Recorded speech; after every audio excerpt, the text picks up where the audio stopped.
So magandang araw, magandang hapon, magandang gabi. Depende ho yan sa time zone ng ating lugar at sang sulok man tayo ng ating mundo. Sana nasa mabuti tayo na kalagayan at walang sakit-sakit ang lahat. Sa makababayan nating OFW at makababayan natin na nandyan sa Pilipinas, babang palang araw sa ating lahat. Okay, so makababayan ko, well, tuloy-tuloy lang tayo sa ating balita dito ng mga tamang balita at sagutin ang maling information na ipapakalat ng mga fake news peddlers na mga anti-Marcos, lalong-lalo na doon galing po sa mga pintanil na mga vlogger bakabayan. Yes, dapat silang sasagutin. Bakit? Kasi pagkahayaan natin sila na lagi pong naninira araw-araw kay PBBM sa Marcos Administration sa Katagala Bakabayan, ang kanilang mga paninira ay magitotoo yan sa mata ng ibang tao.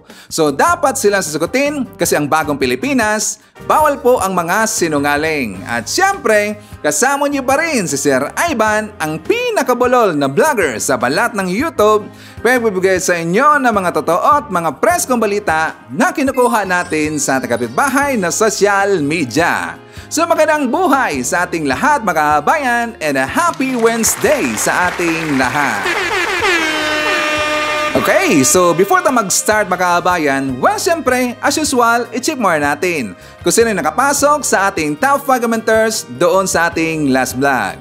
At nandito sa listahan, anong una po? Si Robel Ferrer Official. May siyang 100 lahat ng mga comments. Nandyan po si Shane Sibal, may siyang 89 na mga comments. Eduardo Cardera, may siyang 77 na comments. Inge Mentisa, may siyang 43 na mga comments. Angeline Quezon, may siyang 23 lahat ng mga comments. Again, sa kasama po sa ating top 5 commenters. At syempre, pasalamatan rin po natin ang ating pong mga viewers na lagi pong lalalike at saka lagi pong nagsishare ng ating mga videos. Thank you so much.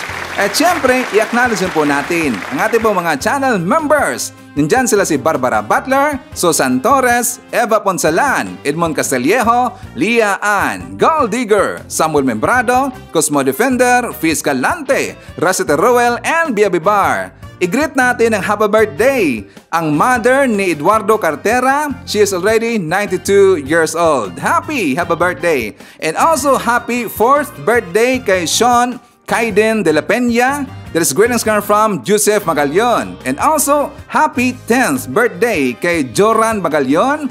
So again, happy birthday! At syempre, i-congratulate rin po natin. Congratulations! A successful celebration of the 2nd year anniversary of I Love Pangasinan Association in Paris. That is greetings come from Evangeline Sanchez. And of course, i-greet po natin ating pong mga early birds. Ang lagi pong naunguna sa pag-comment dyan sa ating comment sections. Nandyan sila si Maricruz Hernandez, Maria Medasiplon, Rose Guevara, Moonflower, Nonoy Floren Hills, Evangeline Rerolle, Liani Red, Estela Tanglingben or Tanglibien, Rebecca Navarrete, and Heart to Leonardo Asteliero. Okay, so kumusta ang lahat mga kabayan? How are you today? How is your morning? Of course, I'm hoping na sana maganda ating gising umaga at meron tayong very energetic po na aura katulad po kay Sir Ivan. Kumusta ang lahat? And of course, aking mga haters, I love you all. So makakabahan ko, alam nyo ba, natuloy po ang kanilang nausog rally doon po sa Dumaguete mga kabayan. Yes, natuloy po. Actually, nakita ko kagabi na in-interview po itong si Gov ng Negros Oriental. Ang kanyang explanation mga kabayan kung bakit hindi niya ipinagamit yung Freedom Park doon po sa Dumaguete kasi ayaw dang masira ang kanilang ipinaayos doon makabayan. 9 years nilang pinaganda po ang Freedom Park at saka ayaw niyang masira makabayan nang dahil po sa rally ni Digong. Kaya hinayaan niya at saka wala siyang balak po na pipigalan po yung rally ni Digong kasi nga siyempre rate naman nila yan. So ang sabi niya, kahit saan daw na lugar at saka pwede sila doon sa Quezon Park makabayan. So natuloy po ang kanilang rally doon po mismo sa Quezon Park. Alam niyo ba na nilangaw makabayan? Nilangaw? May post pa nga yung mga vlogger ni Digong, jump pack daw. Mamaya, i-debunk natin yung makabayan kasi nakuha ko ng mga footages na kung saan social distancing. At saka kahit isa Hindi sila napalabas po ng drone shots mga kababayan. Yes, hindi sila napalabas po ng drone shots. Kahit i-check niyo ang live po na telecast ng SMNI. Wala silang nilabas po na drone shots mga kababayan. Bakit? Kasi mabuking po na hindi po nag-jump pack kundi talagang nilangaw. Nilangaw ang kalang rally. Tapos sabi pa nung una nung mga vlogger mga kababayan, abot ng 100,000. 100,000, baka hindi nga umabot ng 2,000 eh. Mamaya pag-usapan natin yan. Kasi nga medyo gumanon yung tinga ko mga kababayan. Kasi meron silang isang speaker doon na nilait po si FL Lisa. Yes, nilait mga kababayan. At lalong-lalo na, ito na pong vlogger po ni Digong na kung saan yung walang ligo mga kababayan, yung si Joy Cross at kasama niya yung parang si Mamasang na si Pibos Kunanan, abay nilait rin po si F. Elisa mga kababayan. So dapat ipag-isahin natin po sa pagdibang sa kanila kasi maggunggong talaga eh. Ito pong si Pibos talagang tarantado mga kababayan. Totoo lang, tarantado talaga yan eh. Hindi siya nag-iisip dito na bago sila manlait po ng tao, dapat siguraduhin nila na hindi po kalait-lait ang kanilang mga mukha mga kababayan. Kung napansin ba natin si Pibos na mukhang mamasang at saka kung hindi man mamasang, para siyang leader po ng mga snatcher mga kababayan. Napansin ba natin yan? Sinabi ko mo yan sa mga previous po na mga vlogs ko tungkol dito kay Pibos. Nilait ko ba si Pibos? Di ba hindi? Pero dito po sa ipapakita ko sa inyo na vlog po ni Joy Cruz at saka ni Pibos mga kababayan, nilait nila si Felisa. So dapat risbakan natin, okay? Mukhang bulldog eh. At saka si Sas kasama la, mukhang bulldog eh. At saka alam niyo ba mga kababayan, meron pong nakakagulat. Yes, you heard it right. Nakita niyo po sa aking thumbnail, talagang sinabihan po dito na voang at stupid si Digong ni Sek Tulfo mga kababayan. Yes, that is confirmed. Hindi ho yan fake news mga haters. Mamaya papakita ko po sa inyo yung mismong interview ni Sek Tulfo mga kababayan. Kasi nga talang punong na puno na itong si Sek Tulfo dito po sa pinagagawa po ni Digong mga kababayan. And also, alam niyo ba talagang hanga ako doon po kay Diamond Star Marcel Soriano mga kababayan? Honestly, hanga ako doon. Bakit Sir Ivan?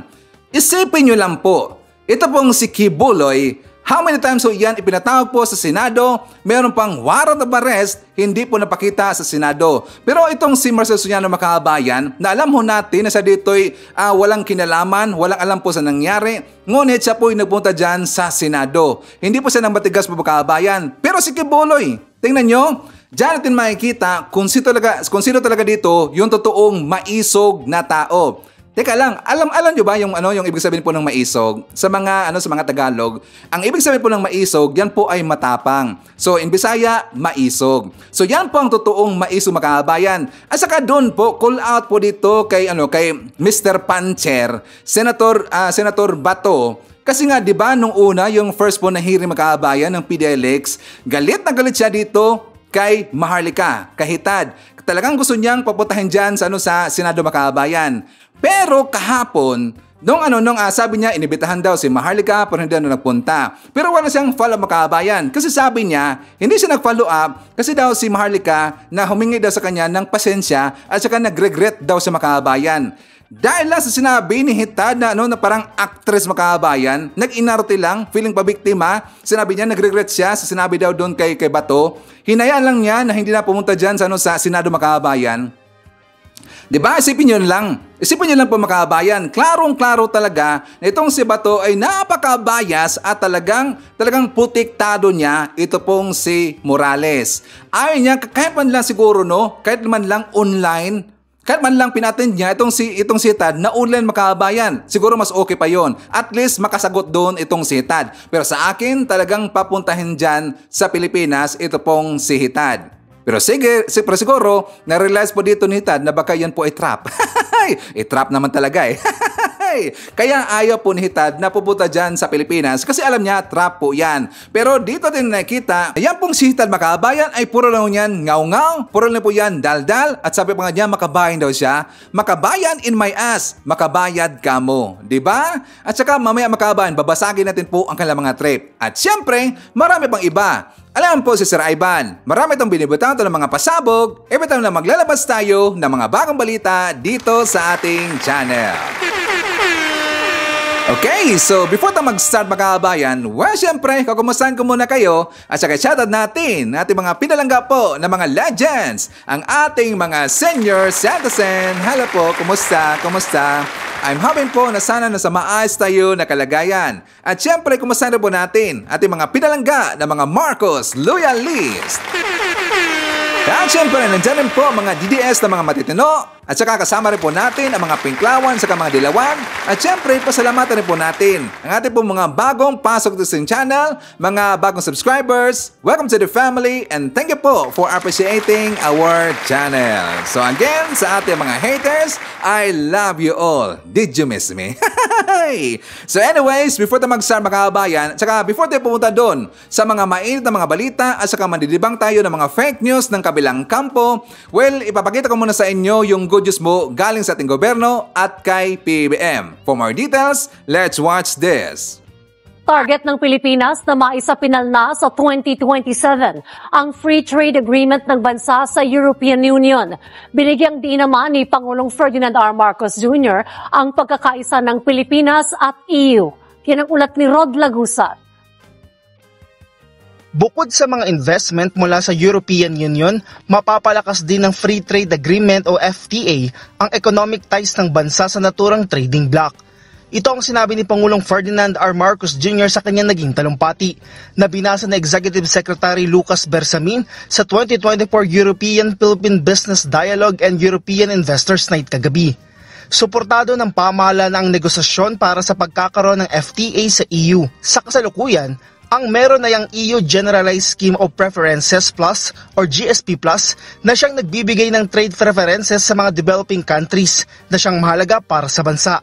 Inaasahan na matatapos ang kasunduang ito sa taong 2027. We see the FTA as a crucial step in enhancing the trade partnership between the Philippines and the EU. We look forward to negotiations being finalized by 2027 and to elevating trade and investment flows through a comprehensive agreement that includes advanced provisions for digital trade and intellectual property rights. Binigyang diin ng Pangulo sa kanyang talumpati ang pagkakaisa ng Pilipinas at EU sa pagkakaroon ng komprehensibo at balansing kasunduan na layong pag-ibayuin pa ang kalakalan sa isa't isa. We are optimistic that the FTA will unlock new opportunities, significantly increasing market access for Philippine goods and services. This agreement will facilitate the flow of investments, technology, and expertise, bringing mutual benefits to both sides. Inaasahan na kasama sa benepisyo ng FTA ay ang tiyatayang karagdagang 6 billion euros sa trade o kalakalan dahil sa maraming oportunidad sa iba't ibang mga sektor. Binigyang diin ng Pangulo na higit sa kasunduan, ang FTA ay simbolo ng parehong pagnanais ng Pilipinas at EU sa pagkakaroon ng kasaganaan kasabay ng pagtutulungan ng isa't isa. Bukas din ang bansa sa pamumuhunan ng EU sa iba't ibang sektor gaya ng renewable energy, electronics manufacturing at information technology and business process management. At para masulit ng bansa ang benepisyong hatid ng FTA, ilang aksyon naman ang sinimulang gawin ng pamahalaan tulad ng pagpasa sa Retail Trade Liberalization Act, Foreign Investment Act, Public Services Act at maging ang pagkakaroon ng Green Lanes Initiative for Strategic Investments. Sa harap ng banta ng El Nino, inatasan ni Pangulong Ferdinand R. Marcos Jr. ang ilang ahensya ng gobyerno na siguraduhin ang sapat na supply ng tubig. Samantala, itinutulak din ito ang Flood Control Management Program, lalo't nalalapit na ang La Nina. Yan ang ulat ni Kenneth Pasyente. Pinatitiyak ni Pangulong Ferdinand R. Marcos Jr. na may sapat na supply ng tubig ang lahat ng lugar sa bansa. Yan ay sa harap ng patuloy na pagtaas ng temperatura bunsod ng El Nino. Sa sectoral meeting na pinangunahan ng Pangulo sa Malacanang, inatasan niya ang mga kinaukulang ahensya ng gobyerno na tiyakin na mabigyan ng sapat na supply ng tubig ang nasa 40 million underserved population. Ito ang bahagi ng populasyon na walang regular o maayos na water supply. By far, most of them are in Mindanao. A lot of the communities in Barm still do not have access to a formal water supply. I should also mention, and this is a statistic that I hope everyone remembers, we have roughly around 7,600 plus islands. But not many people know that 5,500 of those are small islands. And many of these small islands do have communities, mostly fisher folks, and each and every one of those do not have access to water. Isa sa estratehiya na ginagawa na ng DENR ay ang pagsasagawa ng desalination process o ang pag-convert ng tubig alat para mapakinabangan ng ating mga kababayan at magkaroon sila ng malinis na supply ng tubig. Pero dahil may kamahalan daw ang prosesong ito, kinakasa ngayon ng ahensya ang tinatawag na modular desalination. At sa harap naman ng banta ng La Nina, nais ni Pangulong Marcos Jr. na ma-integrate ang flood control management program ng DPWH para sa mas epektibong water management at conservation. Tutok din ngayon ang ahensya sa kanilang flood control and management program kung saan 4,700 flood control projects na ang natapos at 4,000 proyekto pa ang kasalukuyang kinukumpleto. Samantala, target naman ng National Irrigation Administration o NIA na makapagbenta ng nasa 29 pesos na bigas sa buwan ng Agosto sa tulong ng Kadiwa Stores. Ayon kay NIA Administrator Eduardo Guillen, inaasahang magkakaroon ng nasa 100 million kilo na bigas ang NIA sa Agosto na kanilang target maibenta. Siguro one family, 10 kilos per ano namin. Kasi ang sabi naman ng DA, tuloy-tuloy yung kadiwa. May kadiwa ng Pangulo eh. So 5 days a week yata yung bentahan natin. Inaasahang ibebenta ang 29 per kilo na bigas sa Metro Manila, Cebu at Davao. Naku po, yan po ang pilit nilang ayaw na mangyari mga kababayan. Pilit lang pinipigilan ho yan na magkaroon dito ng 29 pesos po na per kilo na bigas, magkaroon dito or 30 pesos. Di ba ang sabi po na noon ni SMR na probably daw this coming July ba yun, yung sabi niya mga kababayan, makakaroon daw dito ng 30 pesos per kilo na bigas kasi nga tungkol dito sa NFA po na bigas mga kababayan. So ngayon, ang tungkol po dito sa Kadiwa Store, may plano po this coming August na magkaroon po ng 29 pesos per kilo po na bigas sa mga Kadiwa Stores mga kababayan. Diyan po matatakot ito pong mga anti-Marcos. Bakit? Kasi kapag darating na po na malapit na yon 25 pesos per kilo na bigas mga kababayan, abay wala na sila pangbanat ito kay PBBM. Maubusan sila ng bala mga kababayan. So kasi nga, di ba lang na sinasabi na hindi daw mangyari yung 29 pesos per kilo na bigas or pababa mga kababayan, hindi daw yan mangyari. Pero hindi natin alam. Bakit? Kasi nga 'di ba, inamidahan na po ngayon yung rice tarification law mga kababayan. Rice tarification law nga pala ni Senator Cynthia Villar. At saka 'di ba, ayaw po ni Cynthia Villar mga kababayan kasi sabi niya meron dang anomalyang nangyari dyan po sa NFA kaya daw pinatupad niya at ginawa niya yung batas ng mga kababayan. Ngayon, alam niyo ba na nakalusot na po sa isa po sa komite sa Kamara mga kababayan? Kasi nga the other 2 days ago mga kababayan, yung sinabi po ni BBM na yan po'y certified urgent, yung batas na yan na paamyendah mga kababayan. So kahapon, isa po sa komite po sa Kamara, nakalusot po mga kababayan. Okay, so dito ko rin po ipapasok. Ang balita, di ba sinabi ko sa inyo na si Digong po ay talagang sinabon po ni Sector po mga kababayan. Tinawagan niya na voang at saka stupid. Ganun ang kapag pagsabi mga kababayan. Alam po natin, ito pa sa YouTube, medyo stable Basta ganun po ng mga word So, voang na lang at saka stupid. Galit na galit po itong si Sector po. Bakit sa Ivan? Tungkol nga dito sa rice tarification law ni Senator Cynthia Villar mga kababayan. Sabi niya, vovo daw at saka stupid yung kung sino man nag-aproba niya mga kababayan. Well, sino po nag-aproba niyan? Di ba si Digong? At siya ginawa ho yan ni Villar mga kababayan. Kaya kung malala ho natin, that is March 5, 2019, pinatupad po yung batas na yan. Saka before pa po yan pinatupad mga kababayan inaprobahan po ni Digong, talagang sangkaterba nito, kaliwat kanan po dito na nagprotesta po yung mga farmers. Naalala ba natin yan?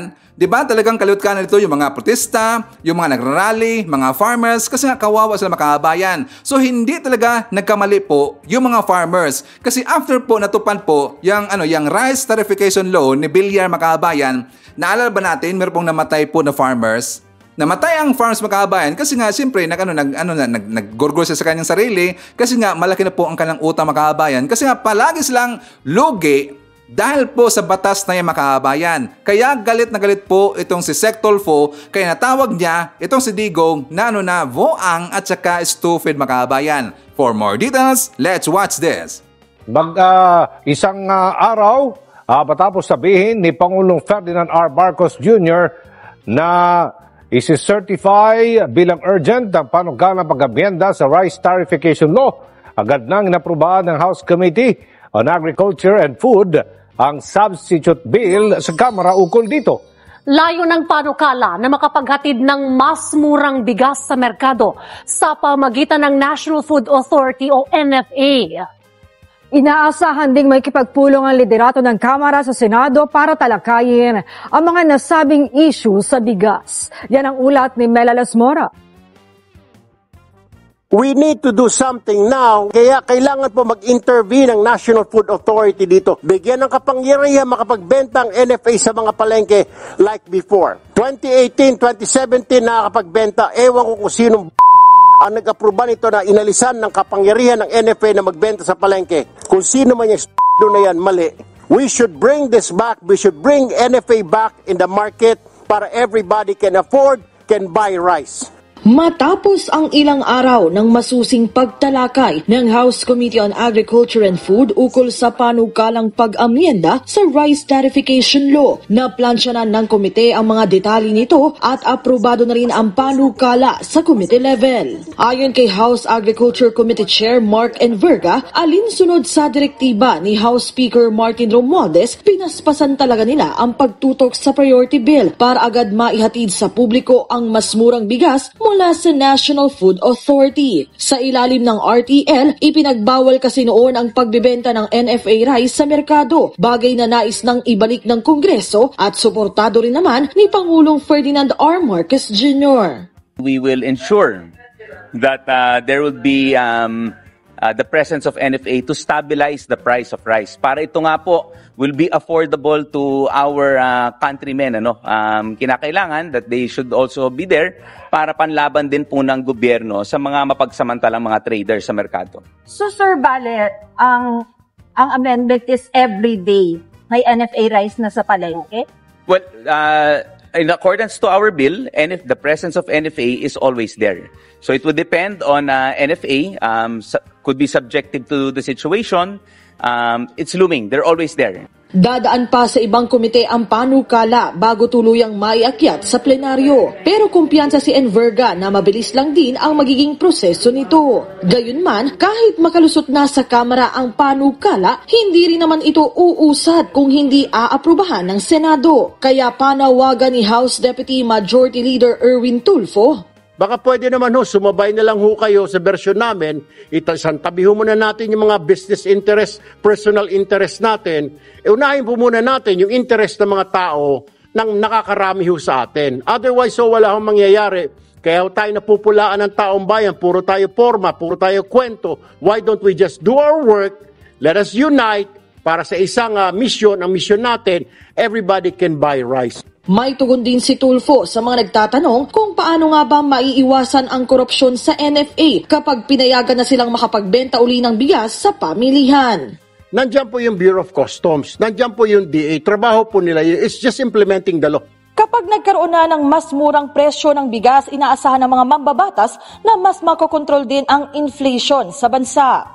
Habang hinihintay naman ang pagsabatas ng RTL Amendment Bill, nagkasundo rin ang Kamara at Department of Agriculture na sa Kadiwa stores muna magbenta ng murang bigas ang NFA sa lalong madaling panahon.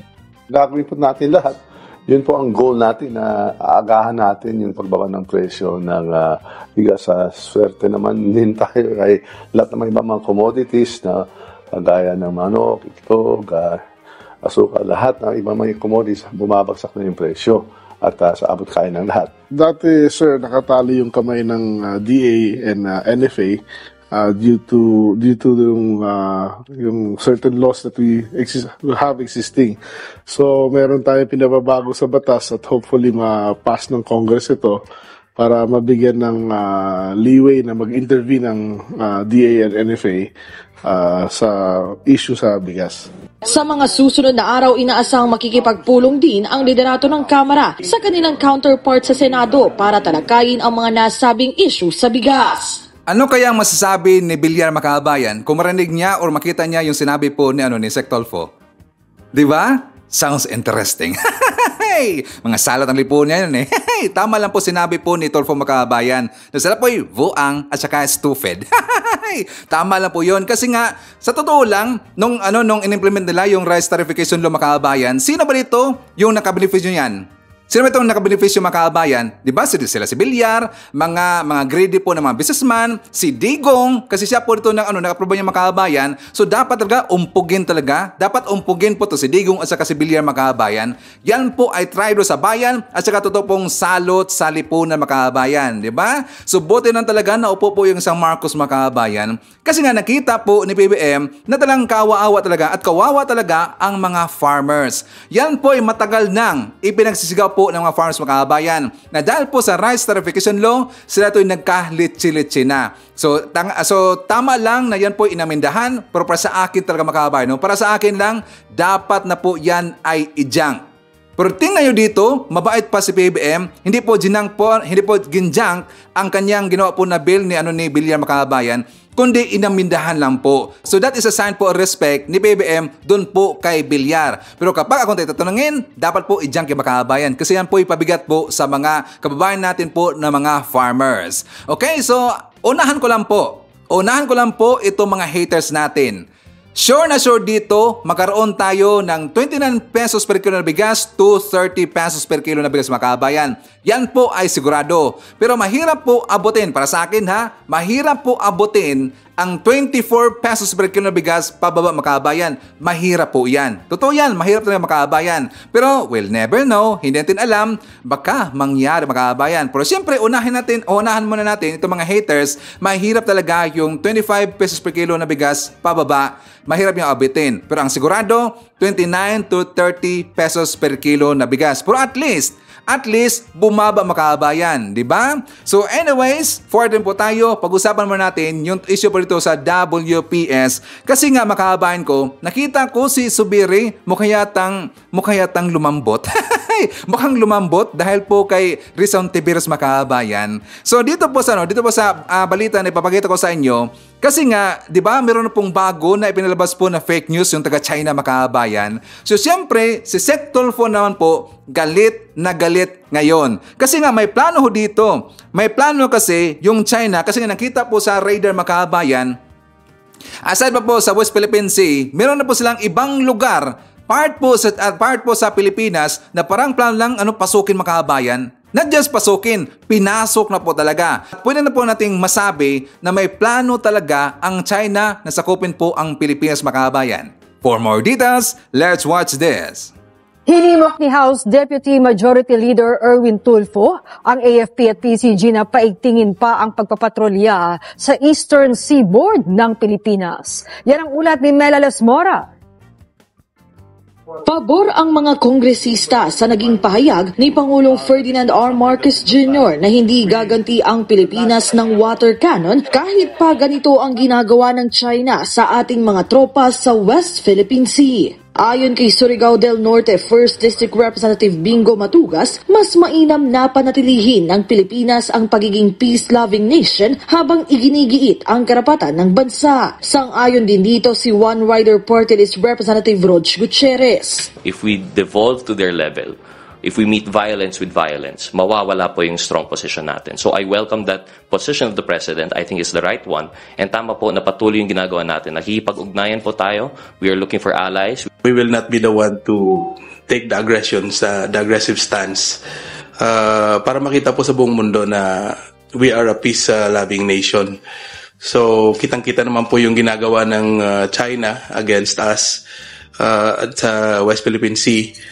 And I think that stand will speak volume for our president, for his international policies and for his love for peace in our country.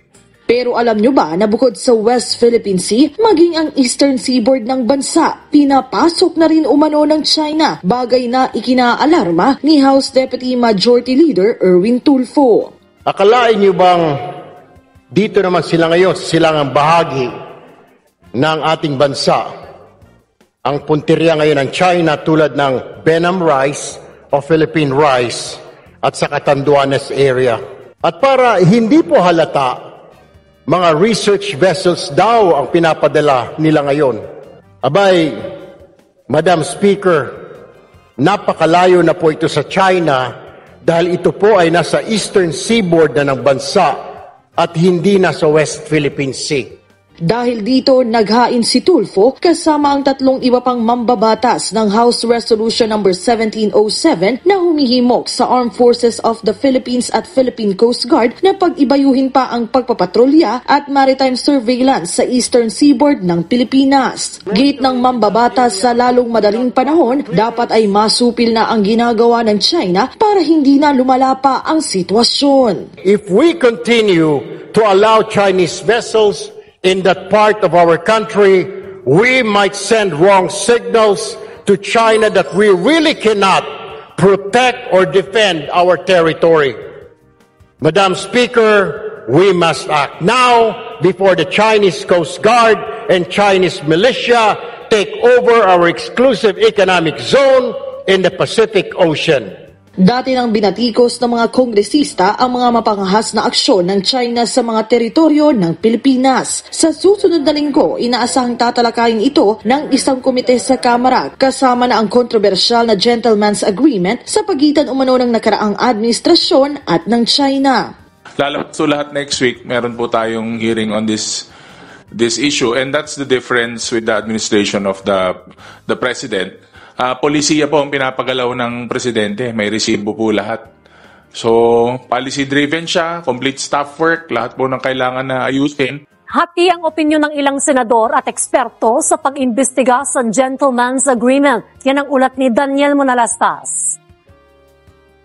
Tumayo kagabi sa plenaryo si Senator Risa Hontiveros para ipaliwanag kung bakit niya isinusulong na paimbestigahan ang di umano'y pinasok na kasunduan ng nakalipas na administrasyon kasama ang China, na kilala rin sa tawag na Gentleman's Agreement. I have done so because these are serious, potentially divisive allegations. These are serious because the first Gentleman's Agreement effectively diminishes our sovereignty by conceding a no-go zone. Pero kung tatanungin si Senate Majority Leader Joel Villanueva, that in all of this, Mr. President, China is behind all of this propaganda na pag-away-awayin po tayong lahat. Para naman kay Senate President Juan Miguel Zubiri, dapat magkaisa pagdating sa usapin ng soberanya sa West Philippine Sea. Nilinaw din ni Zubiri na hindi niya inaantala ang pagdinig hinggil sa umano'y Gentleman's Agreement. Sabi ko nga, pag kayo kung tayo ay sumuporta sa ganitong hearing, tayo ay anti-Duterte. No, we support the hearing because we support the sovereignty of our republic. Ang nagagalit lang po ako dahil ginagamit nila yung political angle dito sa napaka-klarong issue. Pino na naman na isang political analyst ang ilang Pinoy na tila mas kumikiling pa sa China. Ang higit na nakagagalit po dito, kung bakit may mga Pilipino pa rin tayo, na patuloy pa rin na parang sa halip na magalit sa China ay kinakampihan pa at nagagalit sa ating mga nagtatanggol ng karapatan ng Pilipinas. Samantala, tinawag naman ng National Security Council na isa na namang fake news ang umano'y New Model Arrangement sa Ayungin Shoal na pahayag ng Chinese Embassy. We categorically state na wala po tayong ipinapasok na kung anumang informal or formal na mga kasunduang ganito because the National Security Council and National Security Advisor Eduardo Año will never put the national interest on the line. Hinggil naman sa tanong kung kailangan bang imbestigahan pa ang AFP Western Command na nadadawit din. Pero insofar as the National Security Council is concerned, we see no reason why we should investigate Vice Admiral Carlos kasi wala ngang ganung agreement na nangyari. Kung hindi pinalagan po ni Risa Hontiveros Makahabayan tong si Mig Zubiri, di ba? Hindi po mag-iba po yung pasya ni Migs Makahabayan, di ba? Pero siya natakot kay Risa Honestly, ayaw kong itago ha. Talagang humanga ako kay Risa Makahabayan. Tingnan nyo sa issue po dun kay Kibuloy. Siya na po dito, yung talagang matapang niya na hinawakan po yung kaso ni Kibuloy Makahabayan. Walang ibang mga senador po na tumulong doon. Meron siguro isa o dalawa yata yun o isa lang na tumulong po kay Risa Hontiveros Makahabayan. Kasi ang iba takot na takot. Ang iba naman oppose na oppose. Si Risa Hontiveros kinuntra Makahabayan. Pero dito rin po sa issue po kay dito kay Digong sa circuit deal po nila sa taga-China mga kababayan. Ngayon, nagpakita rin po dito ng tapang ito pong si Hontiveros mga kababayan. So honestly, ako po'y humanga talaga dito kay Risa Hontiveros. Yan ang dapat mga kababayan. Tiklob si Kiboloy. Ngayon na naman po, ang gusto niyang hawakan, ito pong kaso po ni Digong mga kababayan. So ganyan po ang dapat. Tiklop si Subiri. So anyways, punta na po tayo doon sa mga katarantaduhan po ng kabilang kampo mga kababayan. But before that, isarmar natin, nandyan po si Emmy Mapalad, Joby Montero, Maiti Baisa, Josie Kasupang, nandiyan po si Sarah Brightman Vlog, hi to Romana Manuel, Drawing Time, nandiyan po si Teresita Tumaliwan, Lalaine Di Pasukat, hi to Alicia Leak, nandiyan po si Jemezo LV, nandiyan po si Luz Caliboso, Tinkerbell, Yolanda Talastas, Trexie Villa, Priscilla Ramirez, Rales Carlinga, tsaka may message po si Art Espihon makabayan. Sabi niya, i-shoutout na lagi si Ernesto aka Orley Espihon. 45 years old na, kung hindi na nakikita, baka sakali daw buhay pa makabayan. So yan po ay panawagan ni Sir Art Espihon. Nanawagan siya kung sino bang nakikita daw kay Ernesto Orley Espihon. Nandiyan rin po kasama natin si Carmila Hammer, Elizabeth Beloria, and hi to Jenny Howard and Rodeline Tan. Okay? So ngayon makakabahan ko, unahin mo natin po ito pong si Baste Duterte kasi bastos makabayan. Doon kasi sa nausog rally naman po, doon po sa Quezon City, Dumaguete, tinira niya ito pong si makabayan, tinira niya si F. Elisa. Kasi sabi niya makabayan, kung gusto niyo daw makita yung totoong mukha ngayon ng gobyerno po ng Marcos administration, tingnan nyo lang daw yung interview ni F. Elisa makabayan. So ang ibig sabihin, tingnan daw yung mukha ni F. Elisa. At para po maintindihan natin, ipapakita ko muna sa inyo ang kanyang sinabi makabayan. Saka actually ito po'y Bisaya, pero i-translate ho natin into Tagalog. Kinanglan may ba abusado. Kung gusto gyud ninyo makakita kung unsay naong sa tong gobyerno karon. So sabi niya, kung gusto niyo lang makita ang totoong mukha ng gobyerno ngayon, makakita kung unsay naong sa tong gobyerno karon. Tanawan ninyo ang interview ni Lisa Marcos. O see, sabi niya makabayan, tingnan niyo lang daw ang interview ni Lisa Marcos. Tanawan ninyo, nana sa interview, tanawan ninyo, mao nang dagway sa tong nasod karon. Diba? Correct if I'm wrong, nang lait sa makabayan. Kasi nga sabi niya, dagway, mukha. Kung ano daw nakikita daw sa interview, sa mukha daw ni F. Elisa, yan daw ang mukha ngayon ng gobyerno ni PBBM.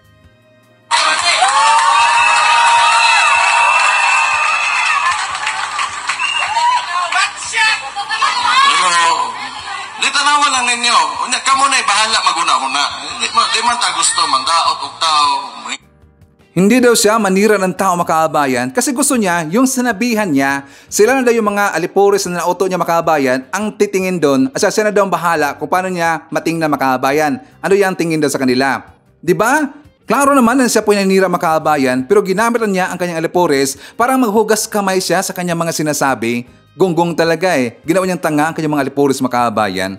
So anyways, ipapakita ko po sa inyo kasi nga itong gonggong na to, nanira siya kay F. Elisa, pero kung titingnan ho natin ang kanyang pamumukha, mukha siyang adik makabayan.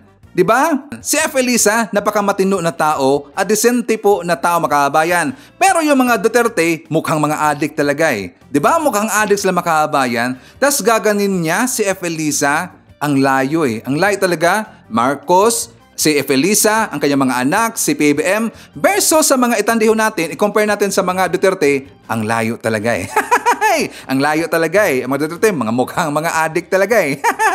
Okay, so ipakita natin po yung sinabi nito po ni Joy Cruz at kasama niya ito pong si Pebos Kunan na makabayan. Kasi nga kung maalala ho natin, di ba sa aking last vlog makabayan, ipinakita ko sa inyo yung live po ni Joy Cruz na kung saan sila po'y nag-check doon po sa Capitol makabayan sa Freedom Park at saka parang sinabi na parang hinindian sila na hindi po ipapagamit yung Freedom Park kasi daw i-rehab makabayan. So nagmonitor sila doon. Nung umuwi na sila, yun na po ang kanyang live makabayan. 'Di ba? Sabi at saka ngayon nagsumbong sila dito kay SAS makabayan tungkol po doon sa nangyari dyan po sa Freedom Park na hindi daw ipinagamit ng mayor at saka na-insert na po nila yung rally doon sa labas po ng Senado mga kababayan. Well, of course, as usual, expected na ho natin yan na yan po nila'y lalait-laitin ang rally po sa labas po ng Senado mga kababayan.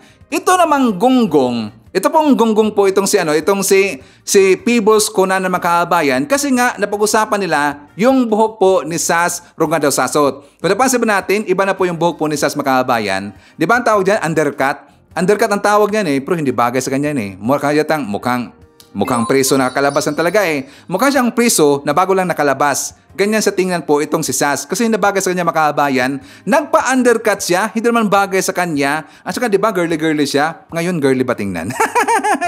So ipaparinig ko muna sa inyo ang sinabi po nito po ni makabayan, nito po ni Pibos Conanan. Alam niyo, nakita niyo na yung si Snow White and the One Dwarf. Yung 6 kasi hinahanap pa. Puta ka. Ito nakikita na. Oh my God, don't! Nine Pebbles, don't! Ayan si Snow White kasama yung isang dwarf. Yung 6 hinahanap pa. Putang ina, nagmukhang duwende ang puta. Diyos me. Ganon sila kagunggong makabayan ng lait po kasi nga ipinakita po ni Pibos ang picture po ni Miss Universe Shyness Palacios yata siya. Si Shyness Palacios makabayan. Siyempre sinabi niya dito kasi nga ang tangkad niya ni Palacios makabayan. Ang tangkad niyan, if not mistaken, di ba 5'11 siya? Kasi tinignan ko kanina sa Google makabayan, ang height po niya ni Shyness Palacios 5'11. At saka si Efelisa is only 5'1, 5'2 yata siya makabayan. So siyempre kapag i-compare po niyan 5'11 saka 5'2, siyempre parang duwende talaga tingnan makabayan. Maliit talaga tingnan si Efelisa. Gonggong talaga, tinawag pala na duwende makabayan. Tas mayroon pang pagmumura, 'di ba? Itong si Pibos makabayan, nang lait sila, dapat siguraduhin nila na hindi po sila kalait-lait dito. Mas kalait-lait pa, tingnan nyo yung mga mukha na yan. Ano pa sila? Ng katiwala-tiwala ba ang kalamang mukha makabayan? Sige nga, i-correct nyo si Ivan. Katiwala-tiwala ba kapag ilagay ho niyan sa Malacanang makabayan? Napaka-kurap ang mga mukha na yan. Just observe. Napaka-kurap po ang mga mukha na yan. Siguro kung kurap man, itong si Digong, malamang mas kurap pa yung gonggong na yung makabayan. Diba? Sa mukha pa lang dyan, sa mukha pa nga niya ni Pibos, isa siyang parang leader talaga sa mga snatcher Parang leader sa snatcher makabayan. Kung di ba siya leader sa snatcher, para siyang isa sa mga leader po ng mga tulak. Diba Pibos, tulak Diba may isa noon si Pibos na membro ng tulak makabayan. Tas nalalait kayo kay FL ngayon dahil nga matangkad ang kasama makabayan. Siyempre Miss Universe yan siyempre kapag ilapit natin si FL doon po sa Miss Universe na si Palacios, talagang maliit siya tingnan po si FL makabayan. Pero at least maganda si FL makabayan. 'Di ba? Nakita na lang po ang kanyang sa kanyang pagbabata makabayan. Ang ganda nga ni Efelisa, i-compare dyan sa kanyang katabi, di ba? Mas maganda pa si FL Pero siyempre, medyo nag-old na ng konti ang kanyang appearance. Normal talaga, ganun naman talaga ang lahat ng tao, nag-old din po makabayan. Medyo, alam na ho natin yan. Nag-iiba rin po ating mga appearance, ating mga skins, kasi nga medyo may old na po si Efelisa. Pero yung si Pibos, hindi ba yan old? Pero old tingnan makabayan. Yan si Pibos, na kaedad-edad ko lang yan si Pibos or baka yan si Pibos makabayan siguro nasa nga 40 kasi nga ako 44 na ako alam na ng edad 44 na po si Ivan pero yan si Pibos 40 pa lang yan makabayan 40-41 yata if not mistaken kasi naalala ko sinabi ho yan ni Joy makabayan tas ganun na po at saka ang tangkad pala ni Palacios makabayan si Sir Ivan is only 5'8". 5 na po ako makabayan. That's 5'11". Ang tangkad talaga Grabe. So anyways, for the makabayan.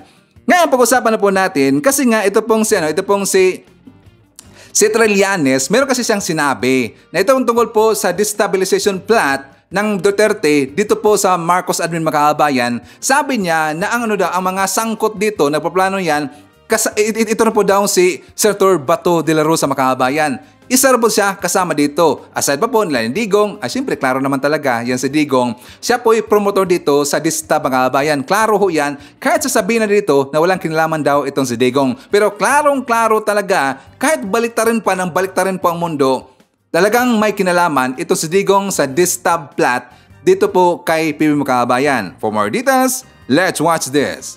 Nanawagan naman ng pagkakaisang ilang mambabatas kasunod ng ibinunyag ni dating Senador Antonio Trillanes na may plano umanong destabilization plot sa Administrasyong Marcos Jr. Yan ang ulat ni Dindo Flora. Kasunod ng kaliwat kanang mga pamumulitika, lalo na ang umano'y destabilization plot laban sa Marcos administration na ibunyag ni dating Senador Antonio Trillanes na nawagan sila ng pagkakaisa, lalo pat walang ibang hangad ang gobyerno kundi iba yung pag-unlad ng bansa. We do not want the destabilization of this government.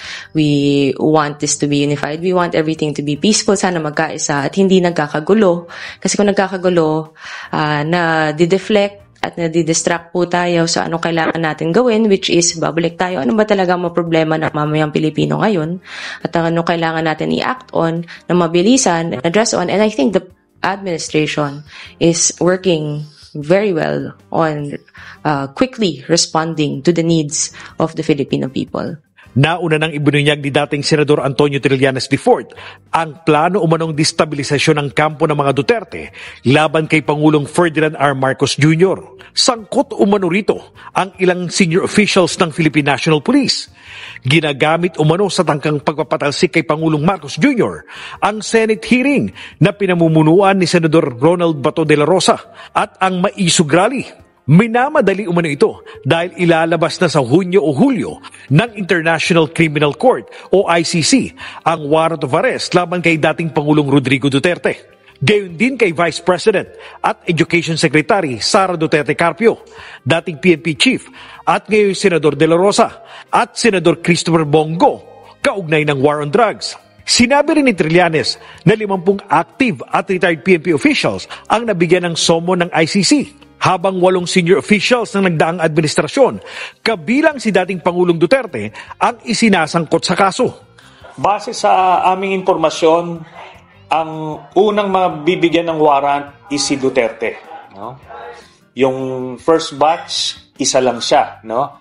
Yung second batch, ang tinitignan na baka ma-issuehan ay si Bato de la Rosa, Bongo, at baka si Vice President Sara.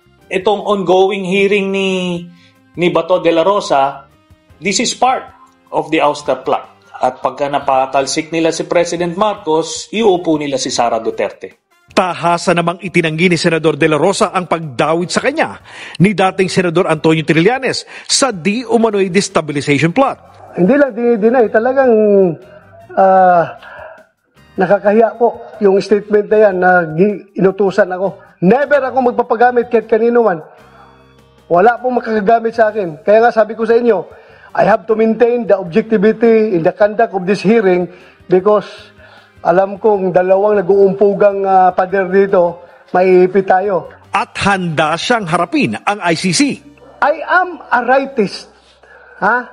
I am a rightist. I don't want to destroy the existing establishments. Ha? Sumusunod po ako ng batas. Kung si Trillanes ay destabilizer, Senator Bato is ano bang opposite ng destabilizer? Ha? Stabilizer. I want a stable government. I want a stable dispensation. Ayoko po na masira yung ating gobyerno. Kung masira ating gobyerno, masira ating pamumuhay. Di ba? Kaya huwag mo sabihin na ginagamit ako sa isang plot to ouster the president. No! My God! Go ahead, make my day, Mr. Trillanes! Sabihan mo. Sige ka lang, ngak-ngak dyan ng ICC. Sige! Go ahead! Kahit sumama ka pa, mag-serve ng warrant. Sumama ka. Ikaw mismo magpusa sa akin. Sinubukang kuhanan ng pahayag ang kampo ni Vice President Sara Duterte at dating Pangulong Rodrigo Duterte. Ngunit hindi ito nagbigay ng anumang pahayag sa ngayon. Nag-hysterical na si Pancher Makabayan. Sabi niya, ano daw opposite daw ng destabilizer Makabayan? Di ba? Ano ba? Equalizer yata Makabayan. Sakto ba? Di ba? Kung ano yung opposite sa mga destabilizer, kung taga-sira po, distab, kasi distab Makabayan, taga-sira. So, dapat equalizer. Katulad po dun sa isang movie na Equalizer Makabayan, di pa, dapat ganun ang sinabi po ni Bato. Pero hindi siya ganun kasi. Siya po, siya Makabayan, talagang destabilizer. Totoo naman talaga ang ginagawa niya dyan sa hearing po ng PDLX Makabayan. Tingnan nyo kung ano po talaga ang patutunguhan po ng hearing na yan para po i-distab si PBBM. Para po tatanggalin po sa pagiging presidente si PBBM. Yan naman po talaga ang goal po ng PDLX po na hearing Makabayan, di ba? So nga Makabayan, dahil nga napag-usapan na natin itong si Digong, Sir Ivan, ano nang status ng rally nila doon po sa Dumaguete? Okay, so binisita ko Makabayan. Binisita ko po ang live po ng SMNI. Talagang pinagtsagaan ko na tiningnan lahat po ang live Makabayan. Kasi gusto ko makita kung meron sila itong inilabas po na drone shots. Kahit isa, tingnan nyo po, wala silang inilabas po na drone shots. Bakit? I found out na hindi naman pala sila ganun kadami Makabayan. Siguro sa tansya ko lang, hindi umabot po ng 3,000 Makabayan. Yes, i-correct niyo po si Ivan, mga haters, i-correct niyo po si Ivan. Hindi po umabot ng 3,000. Bakit? Kasi nga napapansin niyo Makabayan ko, ang angle po ng SMNI, palagi pong nasa gilid. Pag ganun dito, parang parang naka 360 minsan, dito po sa may gilid po, 180. Pero meron kasing nag-video Makabayan. Meron kasing akong napansin one time, pero minadali kaagad. Nakita kasi Makabayan na social distancing pala sila. Social distancing. So nung nilali na po ang video Makabayan, yung camera, hindi naman pa sila ganun kadami. Yes, hindi sila ganun kadami. So ibig sabihin, ilan lang po sila nagpuntahan dyan Makabayan. Diba? Tapos sabi na, jump pack daw. Jump pack daw ang rally sa Dumaguete in your face. Talagang inimbestigahan yan, Sir Ivan. Hindi pala ganun kadami. Social distancing sila Makabayan. Social distancing sila para hindi po mahalata sa camera na maliit lang pa sila. Ilan lang sila Makabayan. Kasi nga ang camera lagi po ng SMNI nasa gilid lang po. Kasi kapag titingnan ho yan nasa gilid, medyo madami talaga tingnan Makabayan. Pero kapag nasa likuran na at saka medyo mataas ng konti ang camera Makabayan, ilan lang po sila.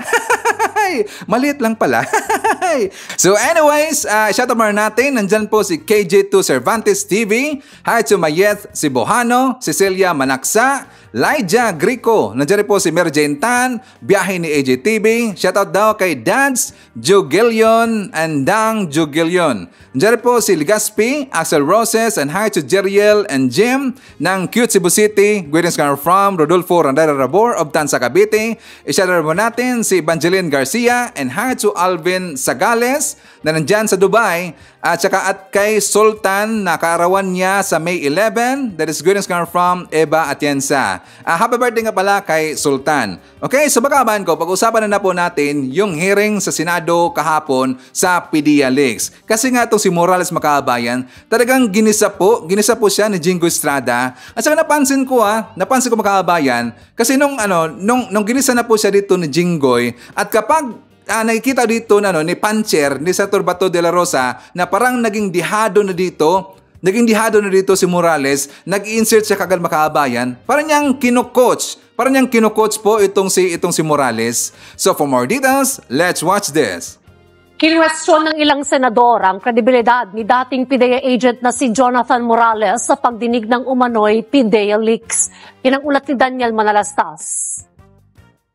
Gisado sa mga senador ang dating PIDEA agent na si Jonathan Morales sa pagpapatuloy ng pagdinig ng Senate Committee on Public Order hinggil sa tinaguriang PIDEA leaks. Kinwestiyon ni Senador Jinggoy Estrada ang dating PIDEA agent sa mga impormasyong hawak nito dahil lumabas sa pagdinig na tila siya mismo hindi maalala ang ilang detalye. So paano, educate me, paano nabanggit ang pangalan ni Presidente, pangalan ni Marcel Soriano, at iba't iba pang person? Your Honor, ito yung confidential informant na nakunan ko ng statement. At ito... Who is this confidential informant? Hindi ko po maalala, Your Honor. Anak ng Sa tagal. patawala. Sa tagal po, Your Honor. Alam mo, ikaw, Morales, nagbabanggit ka ng pangalan ng mga personalidad, ultimo pangalan ng presidente, ultimo pangalan ng mga iba't ibang sikat na artista na wala ka na may ebidensya. Your Honor. Sinasabi galing sa informant. Your Honor. Sandali lang. Can you just let me finish? Ang sinasabi mo, galing sa informant. Ngayon, ang sinasagot mo sa akin, hindi mo natatandaan kung sino informant mo? Ha?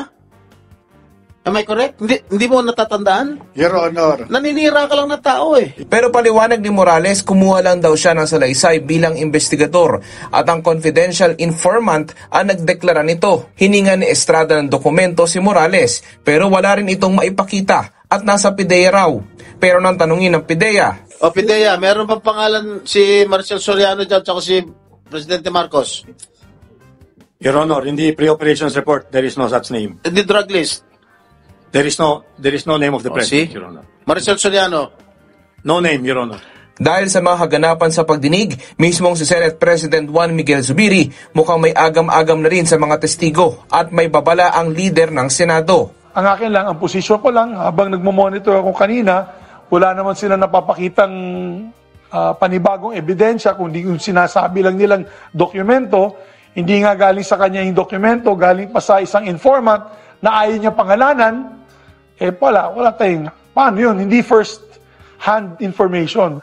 Sinungaling. Polluted source. Una-una, sinabi niya sa hearing na sinabit niya sa kanyang superior, si Francia.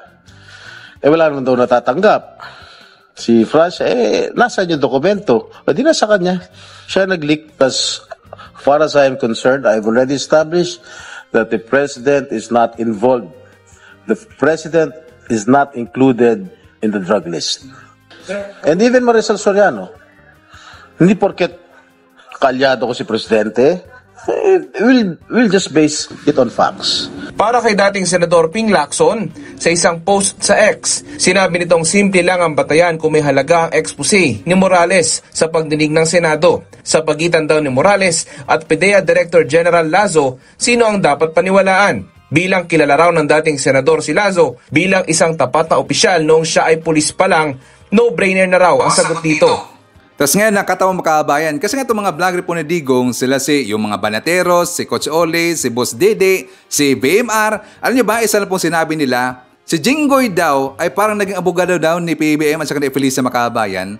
Naging abogado daw kasi nga kung titingnan natin yung nangyari daw kanina sa hearing, yung video natin Makabayan, na talagang ginisa po dito ni Jinggoy yung si Morales. Nakita nga natin si Morales talagang nag-hysterical Makabayan. Nag-hysterical ka agad parang naging sobrang tense na tense. Saka kapag sobrang tense na po si Morales, umi-insert ka agad si Senator Bato. Kasi nga siguro nakita dito ni Jinggoy na parang pumabor kasi si Bato doon po kay Morales at parang pinagtatapon Makabayan, kinukoach niya. So dapat lang po, sakto na po yung ginawa po ni Jinggoy na yun po yung naging equalizer si Jinggoy doon Makabayan. Bakit? Kasi hindi po lahat na mga pinagtatanong po ni Jinggoy doon kay Morales na tanong ni Bato de la Rosa. Correct pa, Amrong? Diba hindi po lahat na tanong po ni Bato Makabayan para siyang ito kasi si Bato magdadalawang isip kung itatanong ba niya or hindi, diba? Pinipigilan niya. Buti na lang nandun po itong si Jinggoy kasi nga naging equalizer siya Makabayan. Tinanong niya kagad, talagang binusisi niya itong si Morales, nagka-hysterical tuloy. Tapos sabi kagad ng mga Banateros, yung mga Bayateros, sila si BMR, sila si Coach Ole, abogado daw. Naging abogado daw si Jinggoy ni PBM at saka ni Felisa Makabayan. Nakatawa naman. Kasi ganun kasi sila kapag hindi po papabor sa kanila Makabayan. Kasi ang gusto talaga nila, madiin at saka ipapahiya po si PBM. Isakto naman talaga ang ginawa po ni Jinggoy. Kasi nga, nakita po ni Jinggoy, sinungaling talaga yun pong si Morales mga kababayan. Tayong lahat, nakita mo natin, sinungaling talaga yung pong si Morales. At saka, talagang humanga ako dito kay Maricel Soriano mga kababayan. Kasi nga, ang tanong po ni Bato dun kay Maricel, ang sagot po ni Maricel mga kababayan, talagang precise siya. Ditso siya sumagot dito, wala nang paligoy-ligoy, ditso siyang sumagot. For more details, let's watch this. Ma'am, okay lang sa'yo? Magtatanong ako sa'yo? Ha? Relax ka na? Okay? Sige. Ma'am, sa mga nag-viral na dokumento na nagdadamay sa pangalan mo, sa tingin mo ba may katotohanan ang mga nasabing dokumento? Sa tingin mo? Una po, hindi ko alam yung tungkol sa mga dokumento. Nalaman ko na lang yan nung pinakita sa akin. Dahil hindi po ako nagbabasa ng mga ganyan. Wala po akong alam. Wala. Thank you po. Next question po, ma'am. May property ka ba sa Rockwell? Ikaw ba ang nagmamay-ari ng Unit 46-C Rizal Tower Building located at Rockwell, Barangay Poblacion, Makati City? Opo. Sa'yo yon? Opo. Yung 46-C? Hanggang 2012 po. Nabenta ko na ho yun. Wala na ako doon. 2012? Anong month yun nabenta? Hindi ho ako sigurado sa month, pero yung year na alala ko. So, your pre-ops is 2012, Your Honor. 2012. Yes, sir. 2012. 2012. So, bininta mo na after 2012? Binenta ko po siya nung 2012. Yun lang po ang naalala ko. Okay. But then you admit na you are the owner and at the same time the occupant of such unit, yung Unit 46-C. 2012 bininta mo. Yes, Your Honor. And your pre-ops was 2012? 2012, Your Honor. 2012. March 11. Okay. Thank you.